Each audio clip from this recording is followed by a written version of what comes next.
Tumelo is the founder and MD of Wrapparound Marketing. This is a digital marketing agency. We're going to spend time talking about her journey, why entrepreneurship, money, the challenges that she's gone through on her journey.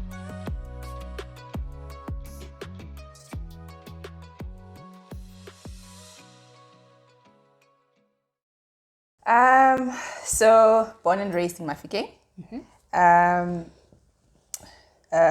Primary school, high school in Mafeking. Then I went to Rhodes University to do my BCom in economics and finance. I graduated, I finished in UNISA. So, first job, I'd made it, Investec, which is where we met. Yep. I feel, wow, I'd made it, all the working, varsity, the praying, this for the job. Yeah. I was in. And like most of us, got disillusioned very quickly. Disillusioned how? I don't know, maybe university builds you up into thinking if you just work hard and you very quickly get what you want. And, work is not like that. You can really, very quickly they told us you have to stay in the same job, in the same department for 2 years before we can. And we were all like, sorry, what? Because we were all, thinking, millennials. We're thinking, there's asset management, there's this, there's that. So, I can spend 6 months here and then maybe go try out that and go. So that was quickly squashed, and it became work, put in the work, we'd leave work 6:30, and you be buried in your work and then you look out and it's dark outside and you're like, I have to go. So then, it quickly became work, and the dreams of climbing the corporate ladder for me anyway, I was like, so this is how I'm going to spend 40 years of my life. Yeah. So then I left, I went to F&B private clients. So then I had to ask myself, okay, is this what you want? Because obviously changing jobs is not the solution. And before you then start changing, buying cars, doing all the things, decide now. Are you staying? Are you committing? Knowing what it is. Now there's no more dreaming of, you know exactly what it is that you're getting yourself into. Make the decision, stay or go. So then I decided to go.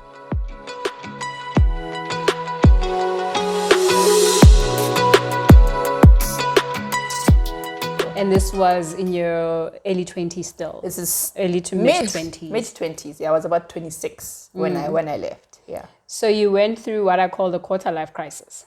Because, it's real. I went through that myself. I think when I was 26 or so, or 27, I can't recall. Kind of went through it at the same time. I also woke up and I thought, this is not what I'm doing. I felt not appreciated. And is this all there is to life? And is this all there is to life? Yes. Because you've got dreams, you've got aspirations, and you feel you can do more and make a better impact, perhaps in something that you can own, so to speak. And so that bug bit me as well. But you stuck it out. Yeah, I did, because I really got to love what I do. And more than anything of what I did specifically, I just loved having the time to do other things other than what I do, work. Meetings were not just in the boardroom, it was just not, it could be on a Saturday, it could be, I work all the time, I still work all the time, but I don't feel as drained as I did when I worked 5 days a week at Investec, so because it's what I love, it feels different. Okay. It doesn't feel as, strenuous on your mind as it would if you were just doing it for the money. I think there's a freedom that comes with being an entrepreneur. And that is what I want us to talk about. So why marketing? How did you end up in marketing? And really, how did you start the process of becoming self-employed, of becoming an entrepreneur? So like I said, at FNB, I then started having those discussions with myself. Are you sticking it out, or are you jumping off this ship?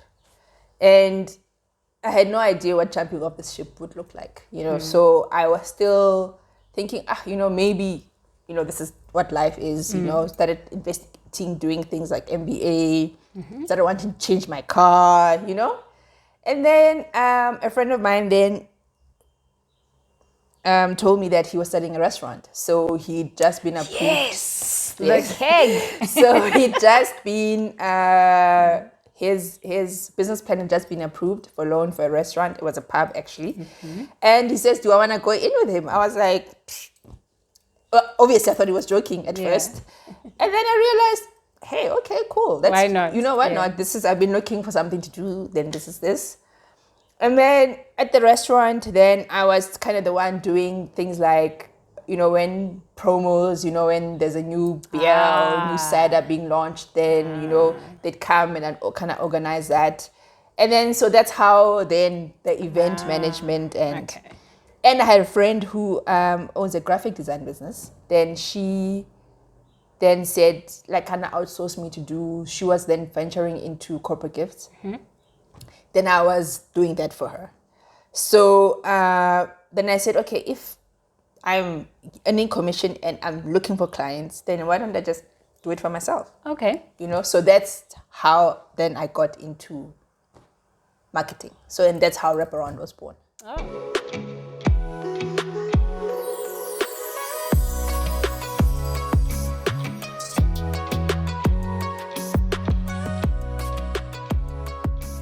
12 years is a long time, right? And it's I'm sure quite a journey. I'm sure you've had successes and I'm sure you've had plenty of challenges. Let's start with some of the challenges and perhaps lessons that you think you have learned along the way. Challenges, I think, for any business or for most businesses is cash flow. Yeah. You can have clients, and your clients also can then have cash flow problems, and then which results in your own cash flow problems. Okay. But basically for me, it was just keeping the cash flow coming in consistently.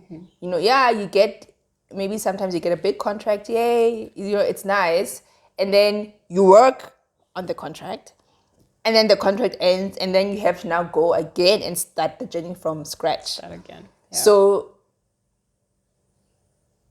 one of my lessons has been, don't do everything on your own. So if new business development, that's what I must do. Okay. Then I must get people, even if the client, whatever it is, it's 3,000 Rand, share it so that then you can then go and get another 3,000 Rand and get another 3,000 Rand. So don't want to say, okay, because it's only 3,000 Rand, let me keep it and do everything myself. Because at that time, when you're sitting and typing and doing whatever, you're not out looking for the other 3,000 Rand. Okay. So which is what I did early on in my business. I tried to do everything because I wasn't billing a lot. But as soon as that project finished, then I'd have to go and get another. And then that space between finishing that project and then signing another project, that then there's no cash flow coming, which is what then makes life difficult. Maybe let's go back a little step further into your upbringing.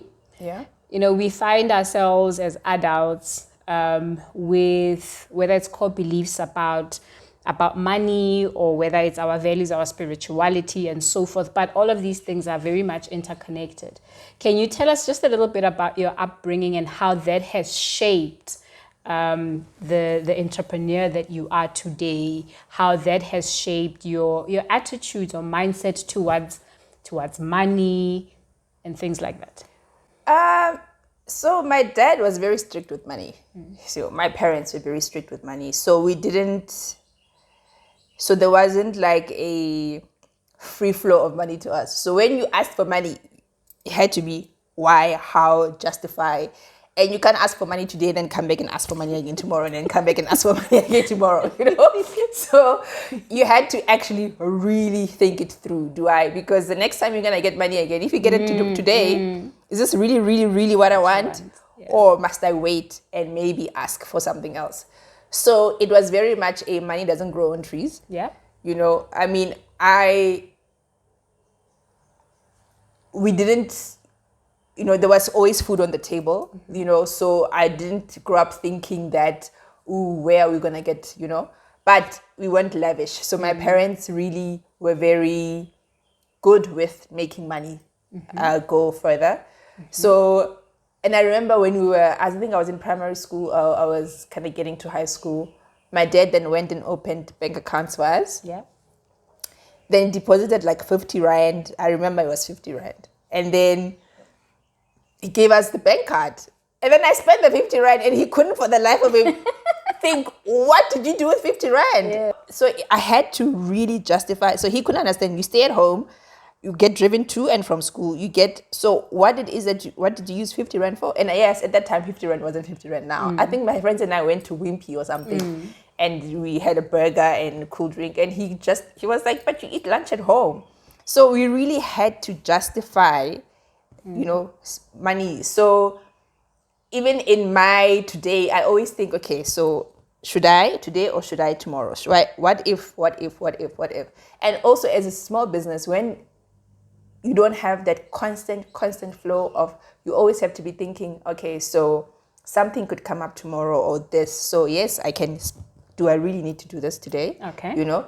So that's kind of those are the lessons that I kind of took. So that if you want for money to be there tomorrow, you kind of have to give up certain things today. How do you know what to do? What guides you? You know, it's like life, you know, you learn as you go. So, I mean, with me having been doing it for 12 years, I can kind of see, okay, what works and what doesn't work. So, I mean, there isn't anyone who's going to say, no, I don't want any more clients. Well, maybe people do say it, but, you know, I haven't gotten to that stage where I can say, oh, no, I'm enough. I don't want more clients. Then I'm going to say no to this client, you know, so that influx of clients is always important. So you always are always trying to get more clients. So cold calling, you know, it's not something that you do it, but you don't expect that just because you're calling somebody, you say, hi, my name is whoever, and suddenly give me your number. Yeah. Then they're going to say, oh, yes, sign me up today, you know. So you learn that a B2B sales, it's a long sales process. Yeah. So you kind of learn, okay, it's easier if I get Zanele to do an email intro than if I just pick up the phone and call somebody out of the blue. Because people are getting called all the time. I'm getting called all the time. That's what I'm thinking. So it's like, how do you get someone to say, oh, no, sorry, I'm not interested, and then hanging up? You know, so for me, it's that trying to build relationships with people before I even ask you, hey, do you want? So you're setting up a business. Okay, let me help you. So what do you want? Okay, I can just give you advice. Call me when you need it and whatever.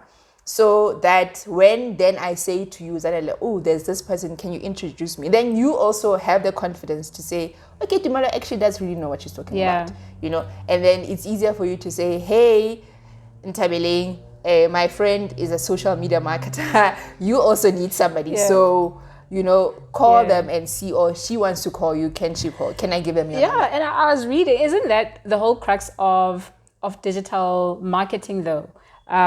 The fact that it's not about always trying to make a sale.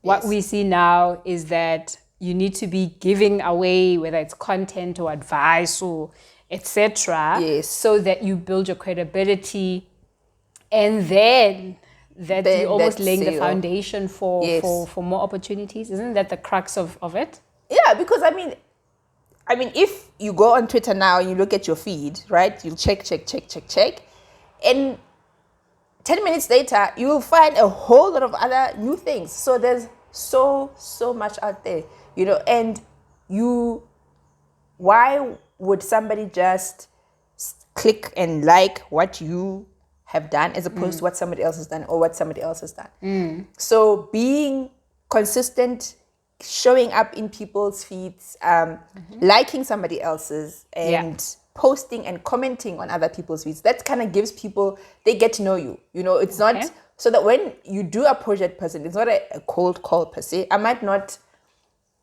know you or know anyone who knows you for that soft or warm introduction, but just for the fact that you've kind of been seeing me popping up, you know, you kind of feel like you know me. You know, we can go a year without seeing each other, but this WhatsApp and us seeing each other, oh, Tumelo was running yesterday, or oh look, she was at a birthday party. You kind of feel like you're in somebody's life, but you actually aren't. You actually aren't.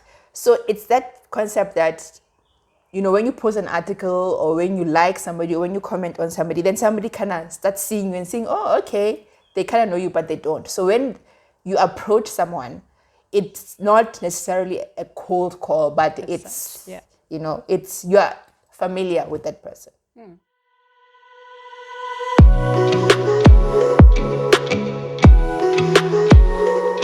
If you are watching and you are perhaps a small business owner, I want to ask you, a small business owner out there that perhaps does not have a digital marketing strategy, what can your business add to that other small business? What are some of the things that you do that people can tap into if they need help with digital marketing? So we have a weekly blog that goes out, and we give out tips on what to do. Okay. So we ask you like, okay, are you looking at this? Why are people not engaging with your content? How can you improve your content? Do you have a strategy? What does having a strategy? Just posting on Facebook every day is not a strategy. Okay. You know, why are you posting? What is it that you're hoping to get? Who are you reaching? Who is your client? Okay. How to know who your client is? Because sometimes you think everybody's your client, but everybody's not your client. You know, just not everybody wants to buy that cell phone. You know, some people will never ever get away from buying an Apple phone. So know those people and don't waste time marketing to that person, because it's time investment, which is money. So know where to play and know where not to play. You know, should you even be on Facebook? And if you're on Facebook, what are you doing on Facebook?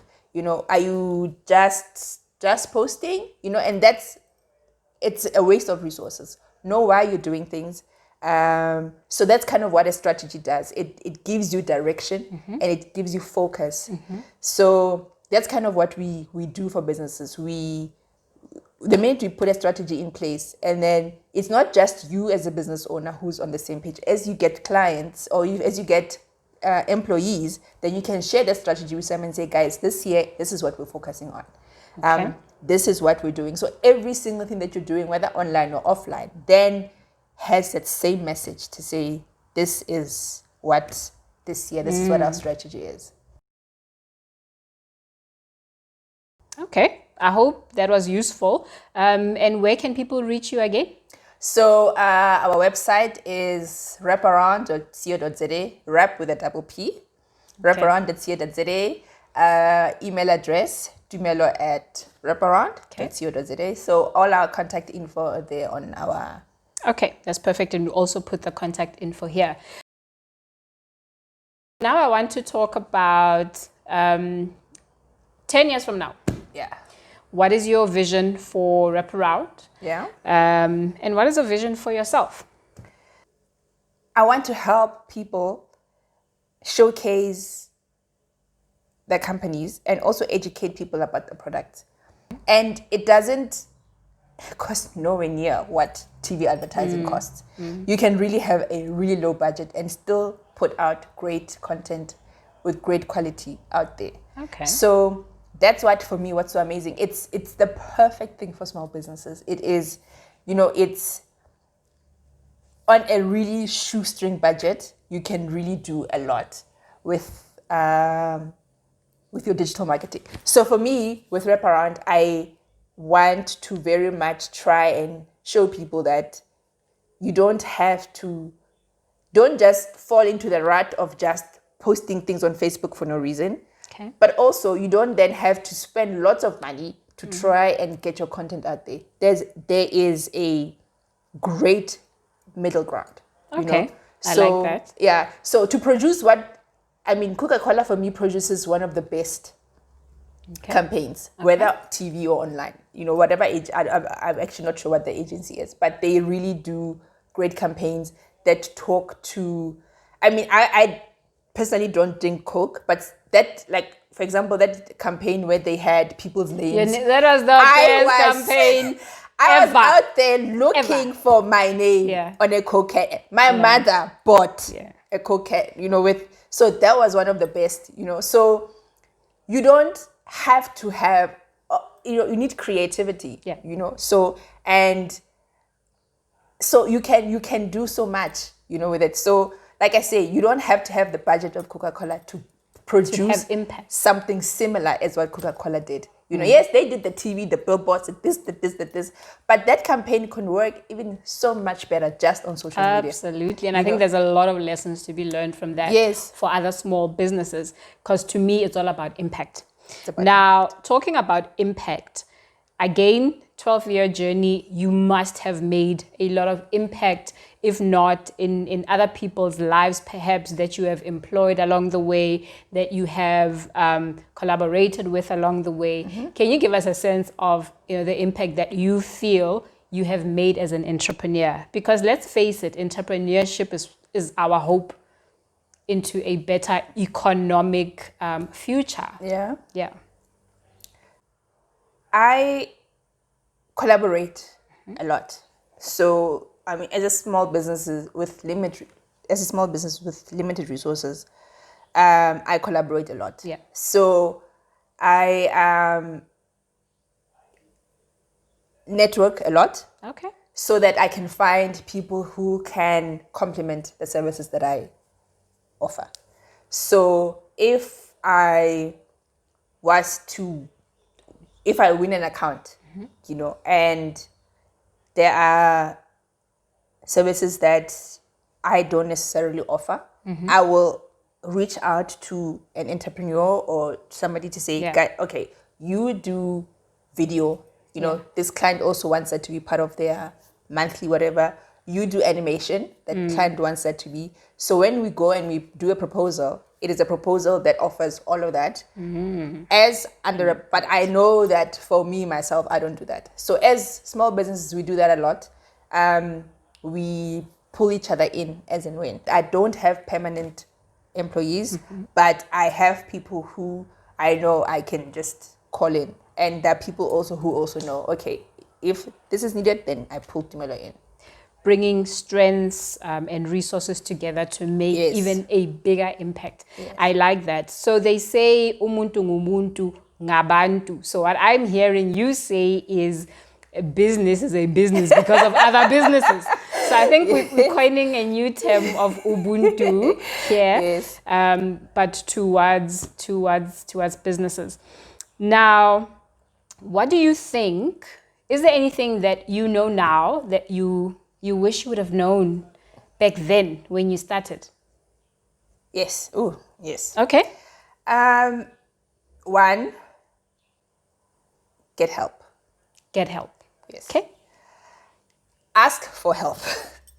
For you to get help, you have to ask for help. So when I first started, I thought, I got this, And I was young. I thought, how difficult can it be? Other people are running their businesses. They look okay. So why can't I? Yeah. Naivety of youth. Youth. Such a beautiful thing. Yeah. So, I've learned to ask for help. Hence the whole collaboration thing. It takes a village. So I collaborate, I ask for help. So I wish because when I first started, I was very much trying to do everything on my own. Superwoman. It did not work. So get help. Two, it's a little bit more difficult than it looks. Maybe, and we only start becoming aware of people after they're successful. Okay. You know, the people who are on TV we never see when people get rejected. We never see when people are trying and are trying and are trying and are trying. We don't see that. We start becoming, whether it's on TV or somebody becoming an influencer, we only see that when somebody then is at that level. When that person is still hustling. So we think people just woke up and then they became, so... Hence why we all think, really, how difficult can this thing be? So yeah, it's a lot difficult than it looks. But I'm happy that I think, even knowing what I know, maybe I'd still do it. I'm still doing it, even though it's still difficult. I could have jumped ship a long time ago. But yeah, even then, I still would tell anyone, do it. Do it. It's Just as long as do it. as long as you love it, Yeah. and as long as you know why you're doing it, then those days that are tough will, your passion will get you through it. And it makes it all worth it, so to speak. Right. Do you have a mentor or anybody that you go to for that guidance? I have a few people that I go to, people who we started the entrepreneurship journey together, people who I've met along the way, people I trust, people who I trust to tell me the truth, because sometimes that's what you need. Yeah. Well, lots of the time that's what you need. So I have people who I say, I'm overwhelmed, or I don't even know where to start, or geez, I've been trying like this for so long and nothing. I'm feeling like I'm such a failure, and people saying, look at this, or look at me, or look at this person, or look at that, and no, you're doing it right, just keep doing it, or it will come. So you need people who have been in the same boat, or who are in the same boat, or who've been through what you've been through, to say to you, you think this is tough? People who've said, I've lost my house, or I've this, or I didn't know how I'm going to pay my children's school fees, but I'm still waking up every single day. Or people who have made it through to the other side, and who didn't do it through a trust fund. Yeah. But people who've had to also start like I started, and every day put in the work, but are on the other side. It takes a certain kind of character to be an entrepreneur, I imagine. What do you think are your character traits that see you through this journey and that have kept you on this journey? For me, it really was I wanted it more than anything else. I want to drive a nice car. I want to live in a what $1 million home. I want. But I wanted this more than I wanted that. So that's what has kept me going. Because otherwise, if it was the money, I would have... when we started that at Investec, at the graduate program, we were actually earning, our salary. We were not bad, So... I could stay alone. I could pay rent on my own. I was paying my own car with my salary. So I was, so it wasn't the money, Yes, obviously, we all want money. But I wanted this more than I wanted just money. So it wasn't I didn't want money any other way. So it wasn't like, okay, I want money, so any journey that will take me to money, I want to take it. I wanted this. You wanted this. So this then is what I'm fighting for every day. So this freedom, this happiness, this just being master of my own time. This is what I love more than I wanted this more than I wanted anything else. So that's what's giving me the staying power. That's what I'm fighting for. Staying power.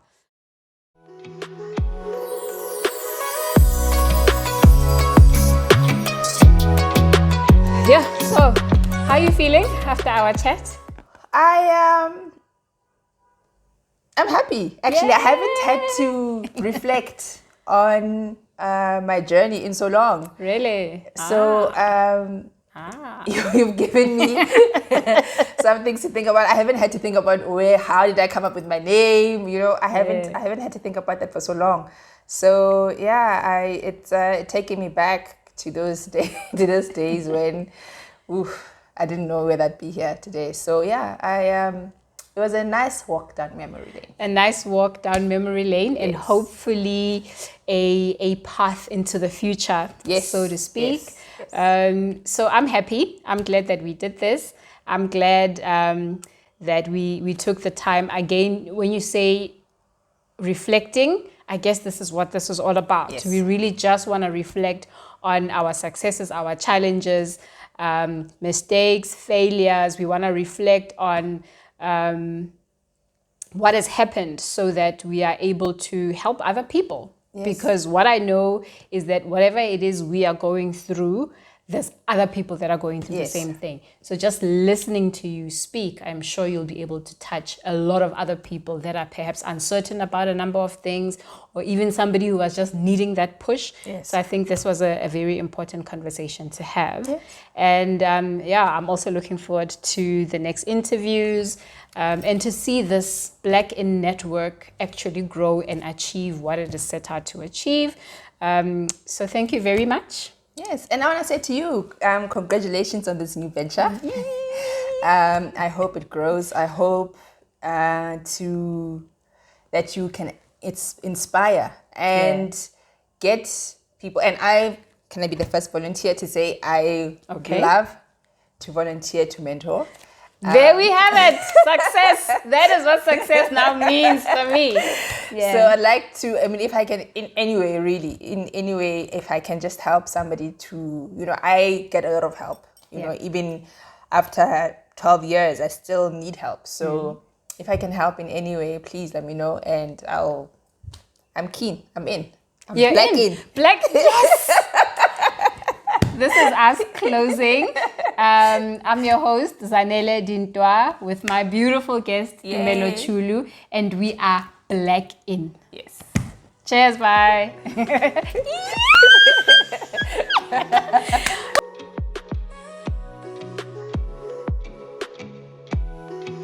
So in closing, and again, I want to thank everybody for taking the time out. In closing,